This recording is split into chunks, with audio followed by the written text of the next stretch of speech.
माफ कर देना तो उसके लिए कोई बड़ी बात है ही नहीं दोस्तों।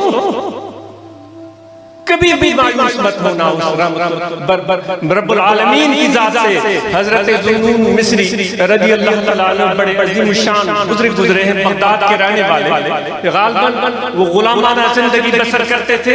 किसी ने, अगर मैं मुझसे गलती नहीं हो रही है, उनको उनकी इल्मियत को, उनके मकाम को, उनकी शान को देखकर उनको खरीद कर आजाद कर दिया था, तो वो वक्त के इमाम बन गए और बहुत बड़े आरिफ थे। कोई ये जरा तवज्जो से मुझे हम सबको सुना, वो गया कोई शख्स उनके पास, हजरत ज़ुन्नून मिस्री रज़ी अल्लाह तआला अन्हु ज़ारो कता रो रहे। वही बात मैं अर्ज कर रहा था, किसने बेचैन कर रखा, क्यों करार नहीं आता? तो वो रो रहे हैं, तो उस दोस्त ने, उनके मुकर्रब ने पूछा, हुजूर क्या चीज रुला रही है? क्या आपको गुनाह याद रुला रहे हैं? आपको गुनाह याद रुला रहे हैं? बेफरमानियां, गलतियां और कोताहियां रुला रही हैं? तो और ज्यादा रुला रही हैं। जब रो के हलकान हो गए तो कहने लगे, भाई नहीं गुनाह नहीं रुला रहे,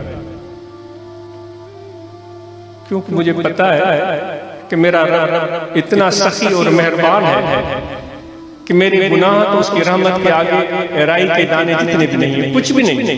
मुझे पता है जब मैं उसके सामने जाऊंगा तो वो मुझे मेरे गुनाह बगैर किसी देर के माफ कर देगा। जमीनों से भरे हुए मेरे गुनाह हो, जमीनों के किनारों तक, आसमान के किनारों तक पहुंचे हुए हो, तो वो उन गुनाहों को बख्श देगा। मुझे जो चीज रुला रही है वो ये रुला रही है कि मेरा रिश्ता मालिक से बना है या नहीं बना है। आपसे भी सवाल है, मैं अपने से आपसे पूछता हूं, मेरा ताल्लुक जुड़ा है या नहीं जुड़ा है? मेरा नाता अल्लाह से बंधा है या नहीं बंधा? सवाब और गुनाह तो बाद में आते हैं, पहले तो ताल्लुक जुड़े, रिश्ता जुड़े, राब्ता हो। तो आज हम सब इस कोशिश में हम यहाँ आए हैं। हम जैसे हजारों गुनहगार यहाँ मौजूद होंगे तो नेकुकार भी मौजूद होंगे। देखो वो इतनी करीम जात है कि जहाँ फूल उगाता है, ये फूल खूबसूरत, ये खुदा की हसीन कुदरत का मजहर है। जहाँ खुशबूदार फूल उगाता है, उनके साथ साथ कांटे भी उगा देता है। इन फूलों के साथ कांटे भी उगा देता है। और पानी लगाने वाला जब पानी लगाता है, उसकी कुदरत देखो, उसकी हिकमत देखो, वो फूलों को भी पानी मिल जाता है, कांटों को भी पानी मिल जाता है। ऐसे है या नहीं? उसका करिश्मा। फूल लगाना, कोई पानी लगाता है तो उसकी नजर फूलों पर होती है, लेकिन जैसे ही पानी लगाएगा तो जिस तरह फूल उस पानी से सैराब होते हैं, उसी तरह कांटे भी उससे सैराब हो जाते हैं। तो यहाँ बहुत सारे फूल बैठे हुए हैं और मुझ जैसे कांटे भी हैं। तो जब रहमत की बारिश बरसती है, वो माली इस बाग का जब पानी छिड़काता है, उसकी कुदरत है, उसका तरीका है, उसकी हिकमत है, उसके काम करने का अंदाज है। वो पानी फूलों को भी देता चला जाएगा तो कांटों को भी देता चला जाएगा।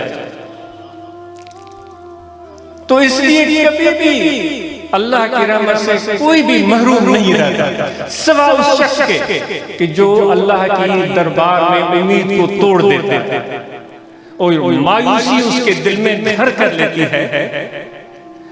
वो शख्स महरूम रह सकता है, वरना तो कितना भी गुनहगार हो, बदकार हो, सहकार हो, जब वो हाथ उठाता है, जब वो गिड़गिड़ाता है, जब वो मांगता है, तो खुदा झोलियां भर भर कर उसको अता करता है।